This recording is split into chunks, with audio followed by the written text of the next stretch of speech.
Good afternoon everyone. Before naman ako magpahinga kasi wala na itong alaga ko, nandun na sa school, so matutulog na lang ako magpapahinga kasi tapos na ako sa trabaho. So, may nagtanong sa akin kasi nga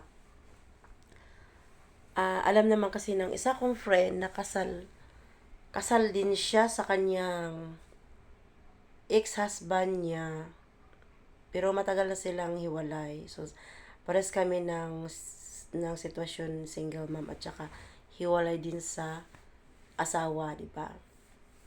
Nagtanong niya sa akin, sabi, si Christy, meron ka bang idea? For example, kasi siya meron na rin siyang ginakasama or kalib-in partner niya. So, sabi niya, sisi, for example, yung asawa daw niya, pag yung asawa niya is mamatay, o siya daw ang mamatay, pwede na ba daw ang bawat isa sa kanila is makasal? Sabi ko, hindi man ako nakapagtapos sa pag-aaral, pero meron din ako alam sa mga ganyan, 'di ba? Kasi nga nagtatanong ako sa mga attorney, 'di ba? Kasi noon sanang 2020 is magpa-process sana ako ng divorce or annulment ng ex-husband ko, kasi nga nung ex-boyfriend ko from Egypt is plano sana namin magpakasal sa Qatar nung unang-una ko talagang boyfriend sa online. So, nagpa-legal advice ako kung anong dapat gawin, kung magkaano mong gagastusin, kung anong mga proseso niyan. So, kung mag-process ka sa legal na paghiwalay for annulment or divorce, gagastos ka talaga na, kasi noon talaga, noon talaga is, ewan ko ngayon kasi 2023 baka tumaas na ang kwan. Doon lang yun kasi nagtanong lang ako noon talaga sa doon sa Davao kung magkano talaga ang processing fee is nasa 150,000. Noon yun, 2020. Ewan ko lang, baka tumaas na kasi nga dagdag ang pa dagdag din ang mga presyo or mga paniningil na mga ganyan, 'di ba? Pero depende yan kung marami, kasi sabi sa akin nung tinanong ko, pero marami yan silang basihan. Ika-counseling ka pa niyan. Ano bang dahilan? Ba't kayo naghiwalay? Tapos, kailangan ka pa may mga supporting papers, di ba?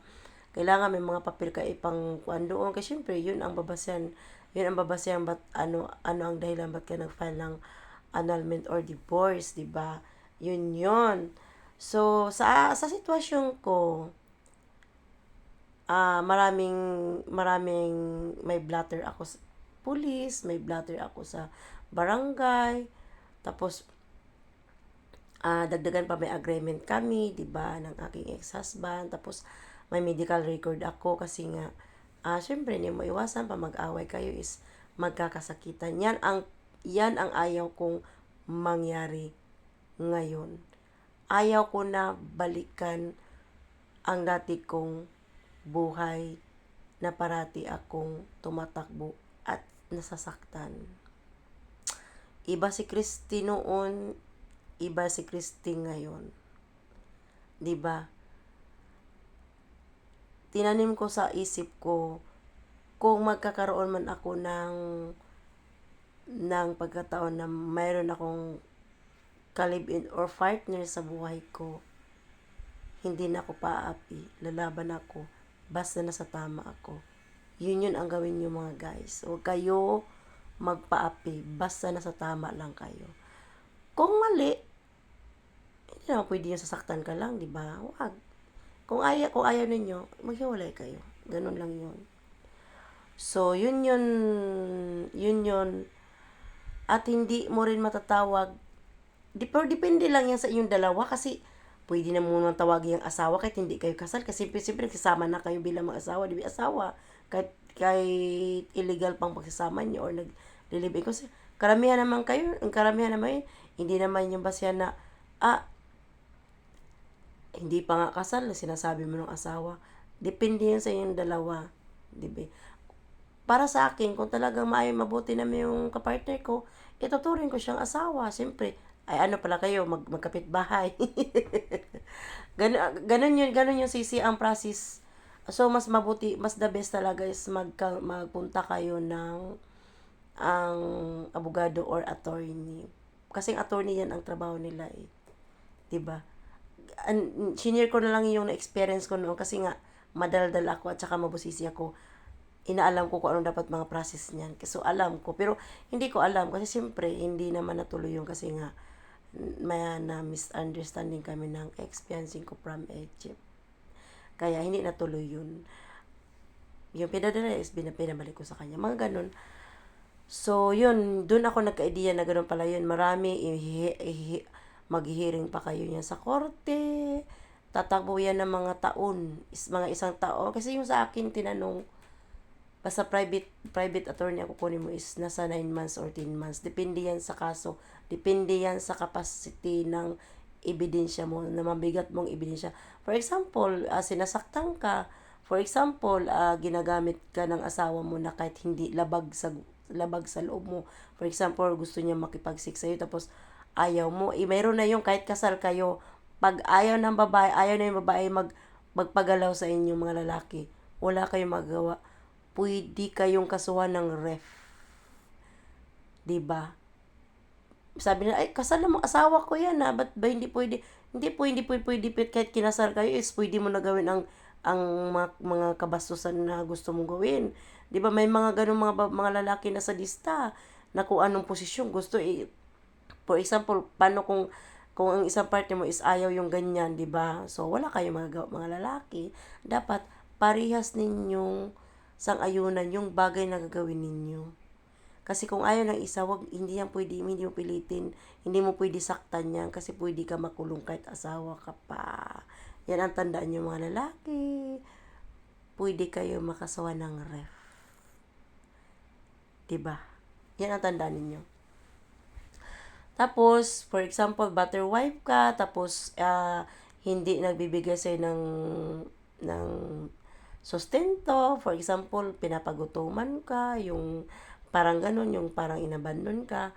Madali lang yung mga ganyan. Tapos, marami, tas magkuhaan ka pa ng mga papeles na isasubmit mo sa korte para ang judge na mismo ang pawalang visa ng kasal ninyo. Yun.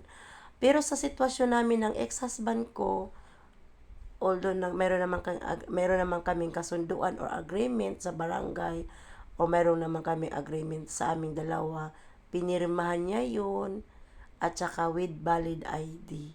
Dalawang valid ID. Kung kayo mga babae gusto nyo makipaghiwalay sa asawa nyo, kung pipirma ang asawa nyo, kailangan may dalawang 2 valid ID. Magiging matalino kayo. Bakit? Isang ebidensya yan. Hindi naman yan proof na pwede ka na magpakasal kasi mayroon na kayong agreement. Hindi.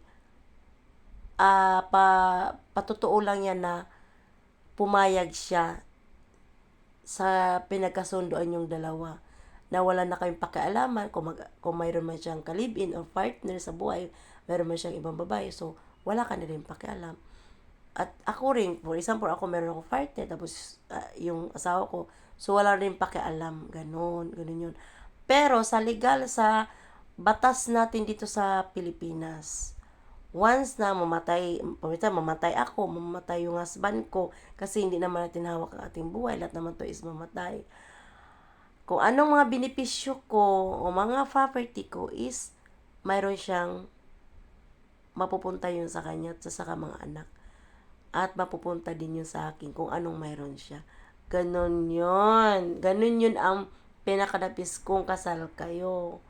Pero kung yayaman ako, pagkalooban ng kayaman ng Diyos, gagamitin ko yung utak ko. Kung bibili mo ako ng property, hindi ko ipapangalan sa akin. Ipapangalan ko sa mga anak ko. Kaya para kung mamatay ako, walang makuha yung ex-husband ko. Ganun lang, der. Pautakan lang ba? Pautakan. Thank you, guys.